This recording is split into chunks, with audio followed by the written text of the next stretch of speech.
देश में कानून की धज्जियां उड़ रही हैं। न्यायपालिका और पुलिस, ये दो ऐसे इंस्टीट्यूशन हैं जिससे अपने नागरिकों की सुरक्षा की अपेक्षा की जाती है। लेकिन अफसोस की बात है कि दोनों ही इंस्टीट्यूशंस अपनी जो डिलीवरी है, जो उनसे अपेक्षित है, उस पर बिल्कुल खरे नहीं उतरे।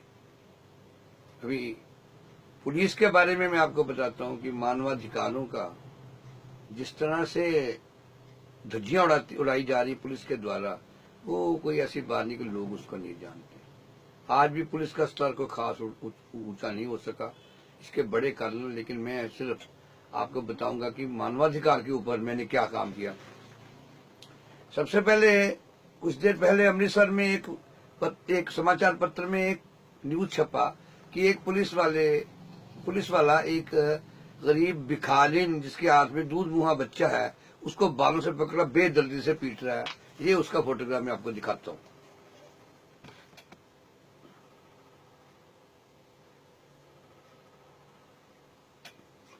इसका मैंने इमीडिएटली जैसे मैंने न्यूज़पेपर पढ़ा, ह्यूमन राइट्स कमीशन पंजाब को मैंने इसका कंप्लेंट डाल दी और विद इन 15 डेज इसको नोटिस हो गया।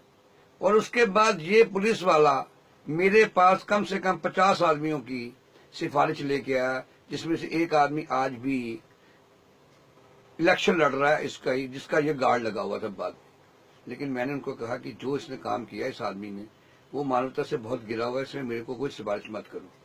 उसके बाद ये जो इशू था, ये इतना फ्लेयर अप हुआ ह्यूमन राइट्स कमीशन में कि आखिर इस आदमी को अपनी जो सर्विस थी उसमें से सस्पेंशन ऑर्डर हो गए। दूसरा इशू आया वो ये था कि एक गुरु प्रकाश सिंह नाम का एक शरीफ आदमी था, जो कि पिंक प्लाजा अमृतसर में अपना छोटा सा मनियारी का कारोबार करता था। जब वो एक जर्नल में गया अपने उसी मार्केट के, तो तरन तारण पुलिस से कुछ लोगों ने आके उसको बिना कोई वारंट दिए उसको पकड़ा और तरन तारण ले गए। उसके पेरेंट्स को कुछ नहीं पड़ा, लोगों को कुछ नहीं पता चला, और लोगों ने बताया कि कोई पुलिस वाले उसको उठाकर ले गए।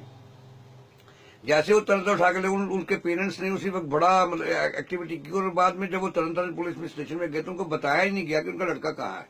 काफी देर के बाद उनको पता चला कि उनके लड़के के ऊपर ये ड्रग्स का केस डाल के उसको जेल में डाल दिया गया है, और उसको किसी दिन जब जिसे पेश करना था वो भी नहीं उनको बताया कि कब उसको पुलिस जो है कोर्ट में पेश करना चाहिए। सारी बातें जो है सुप्रीम कोर्ट के निर्देशों के बिल्कुल विपरीत है। ये सारी चीजें जो भी की गई थी ये गैर कानूनी थी। पुलिस की तरफ से पूरी तरह से ऐसे काम किए गए थे। पुलिस वाले को अरेस्ट होना चाहिए ऐसे कामों में, उनको सजा होनी चाहिए, ना कि जो आदमी को पकड़ कर ले गए। इस बात के लिए मैंने बहुत जबरदस्त प्रोटेस्ट किया, कितनी प्रेस कॉन्फ्रेंस की, चंडीगढ़ जाकर भी इस इशू को उठाया। इतना उठाया कि पुलिस वाले अनऑफिशियली मेरे घर में जो इन्वेस्टिगेटिंग ऑफिसर था वो मुझे रिश्वत देने के लिए आया। तो मैंने उसको कहा कि भाई साहब, आप गलत जगह पे आ गए हो, इस जगह पे ऐसे काम नहीं होते, आप उस आदमी को छोड़ो, नहीं तो मैं छोड़ूंगा नहीं। तो इस बात के लिए इशू में वो बाद में तो उसको नेचुरली न्यायालय में जाकर जो भी उसके साथ हो रहा था गुरु प्रकाश के साथ, उसको बेचारे को उसकी बेटी जो थी उसको याद करती करती मर गई। शायद आपको ये याद होगा, उन लोगों ने उसकी बेटी मर गई बेचारी की, अपने फादर की उसके अरेस्ट देखे हुए उसके लिए बड़े जाम भी उनके पेरेंट्स ने लगाए यहाँ पर पुल पर। काफी ज्यादा वो फ्लेयर अप हुआ मैटर, वो भी बड़ा। मैंने उसमें पूरी जो मेरे से कानूनी बन पड़ा मैंने मदद की कि जो ह्यूमन राइट्स हैं, जो मानवाधिकार है, उनको हनन ना हो। लेकिन पुलिस वालों ने कोई कसर नहीं छोड़ी। आखिर में न्यायालय से उस आदमी को जमानत मिली, अभी भी शायद केस चल रहा है उसका। तीसरा जो भी काम हुआ बड़ा बढ़िया किया पुलिस ने। ऐसे काम अगर पुलिस करती रहेगी तो मुझे लगता है कि नागरिकों की सुरक्षा के नागरिकों का विश्वास उठ जाएगा खाकी वर्दी से। एक लड़के की शहीदा साहब गुरुद्वारे के सामने ट्रैक्टर से एक्सीडेंट हो गया, उसकी डेथ हो गई। उसकी जो डेड बॉडी थी वो एक पुलिस स्टेशन, जो सुल्तान में शायद पुलिस स्टेशन था, जिस पुलिस स्टेशन में उसका एक्सीडेंट हुआ शहीदा साहब के कंसर्न पुलिस स्टेशन में, वहां उसकी लाश की फोटो उतार के सभी थानों को भेज दी गई कि ये एक लड़का मिला है जिसकी आइडेंटिफिकेशन नहीं हो सकी। अगर इसके बारे में को पता करने आए तो उसके पेरेंट्स को बता दिया जाए कि उसकी डेड बॉडी हमने यहाँ पर कोल्ड स्टोर में रखवा दी है, जो हमने कोल्ड चेन में उसकी रखवा दी। उधर पुतली घर एरिया का लड़का रहता था, उसकी जो एक अकेली माँ थी जिसका वो सारा सहारा था, वो बेचारी बुजुर्ग औरत अपने कंसर्न पुलिस स्टेशन में जाके अपने बच्चे के बारे में पता करना शुरू कर दिया। उसने उसको बताया कि तुम शांति से घर जाओ, लड़का कहीं गया होगा, कुछ खा पी लिया होगा तो सुबह तक आ जाएगा। ये हाल है पुलिस का, बजाय उसकी कोई उसके रिपोर्ट दर्ज नहीं की, कागज रख लिया। 3 दिन तक वो बुजुर्ग औरत जाती थी, उसको कुछ नहीं, उन्होंने कहा हमें कुछ, जबकि उनके पास उससे पहले लड़के की फोटो इन्फॉर्मेशन जो थी वायरलेस से, जो प्रोसीजर था पुलिस को पुलिस स्टेशन में आ चुकी थी। किसी को परवाह ही नहीं, कोई देखते ही नहीं है। जब उधर से 3 दिन के बाद जो एज पर रूल्स, जब उसका कोई क्लेमेंट नहीं आया, उस डेड बॉडी को जला दिया गया।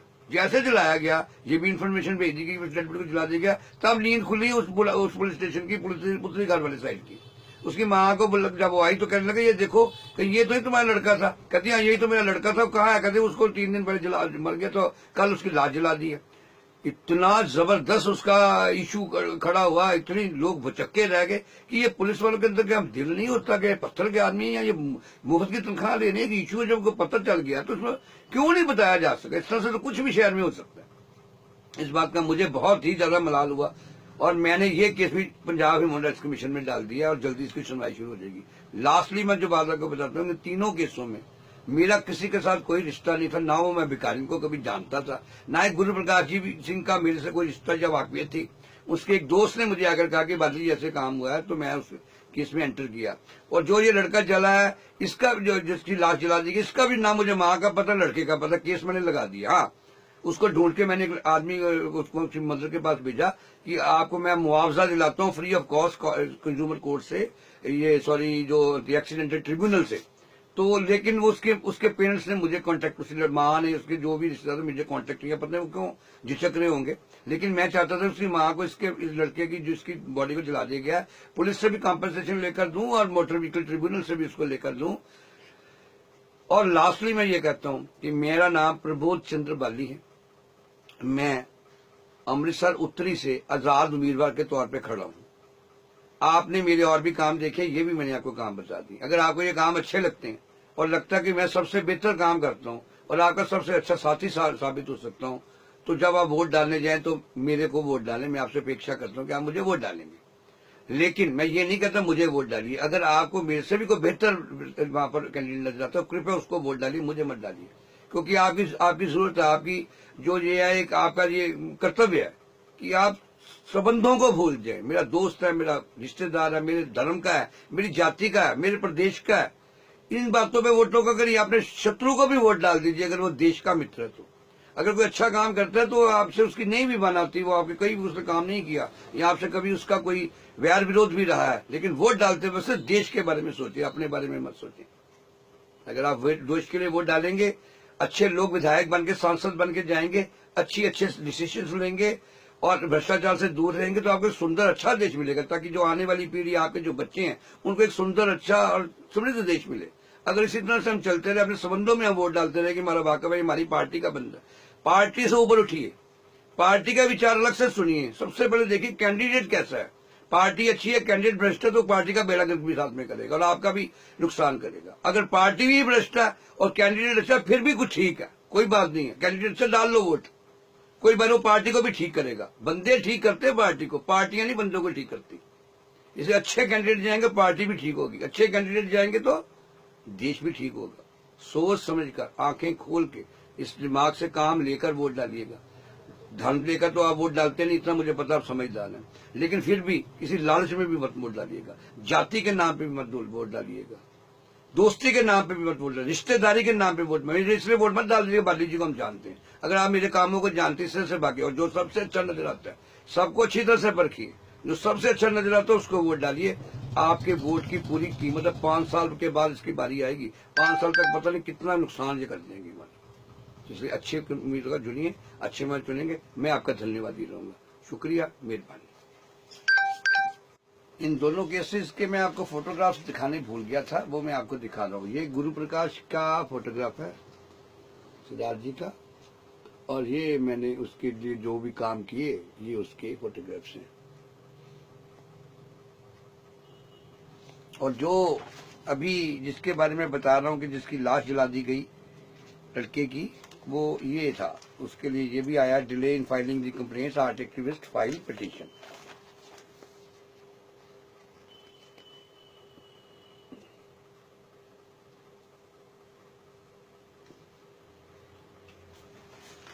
धन्यवाद।